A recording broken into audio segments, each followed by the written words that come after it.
My name is Joe. Joe. And what do you think about tonight's event with Sam Harris and Jordan Peterson? I really enjoyed it. I listened to their first two debates on the podcast. Right. And I felt like this moved forward. We made progress.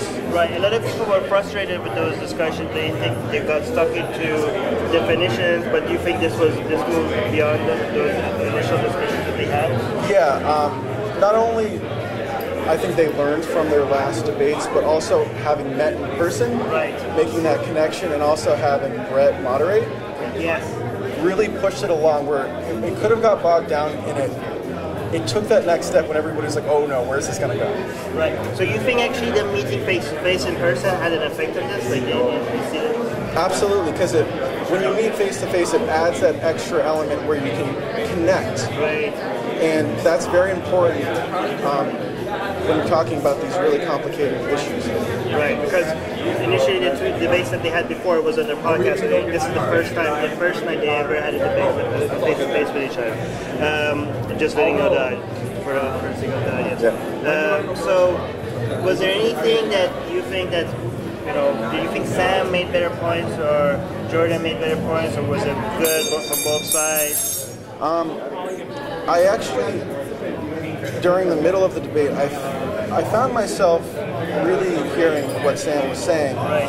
And then Jordan came in at the end and brought up a lot of things and hashed out a lot of things that I think needed to be hashed out. Specifically, later on when he asked, when Harris asked Jordan Peterson, what is your definition of God? Right. And Jordan answered it. That was so productive because later on when Sam started pointing towards other beliefs like fundamental Christians and stuff like that, we now realize that that's a straw man because that is not what Jordan is pushing forward. And that's going to help them in tomorrow's debate because now Sam cannot come from that angle and they have to have a conversation about what Jordan's idea of God is. But what about the point that there's not that many other people that mean that when they say God? It seems like that's just Jordan's version of something that he named God. So when he's talking about God, he's talking about something entirely different from the rest of us when we talk about God. But he told us what he means when he says God. Right. Don't you think that's going to confuse? Not that now that it got hashed out, it's not confusing. So if you have that piece of information, it's no longer confusing. Right. So if his God is so different from other people's God, is it really Christianity? Well, that's a good question. Right. So hopefully they can talk about that tomorrow. Right. So okay, this is a good point. So if you could ask Jordan a question about this, what would you ask him, and then what would you ask Sam? This is something I've been thinking of. They talked about the idea of like getting away from certain ideas that are in the Bible and moving on and taking the good and getting rid of some things that maybe are hard to interpret beyond the literal. Right. And maybe could there be like another rendition of the Bible that could work, that can keep the essence of the Bible, but maybe become more modern or something. And this made me think of a question that someone asked Jordan Peterson during one of his talks. He said, Jordan, do you think you're a prophet?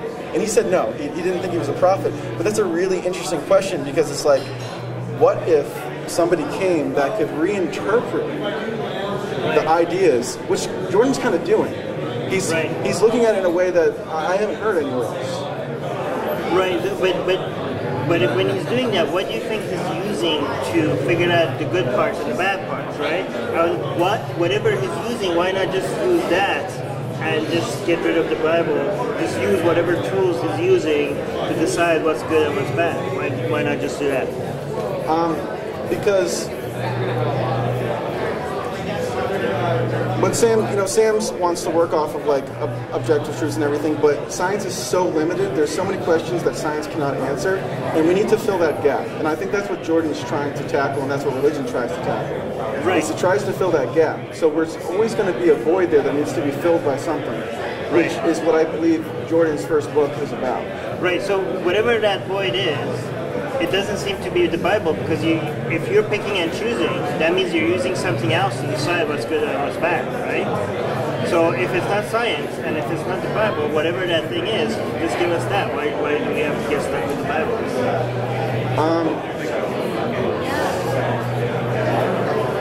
That's it. So this is something Bret, one of my favorite quotes from Bret is he said that, I'm super paraphrasing here, I can't remember exactly, but basically the reason religion, Christianity and other religions have lasted is because people that believed these things outcompeted those who didn't.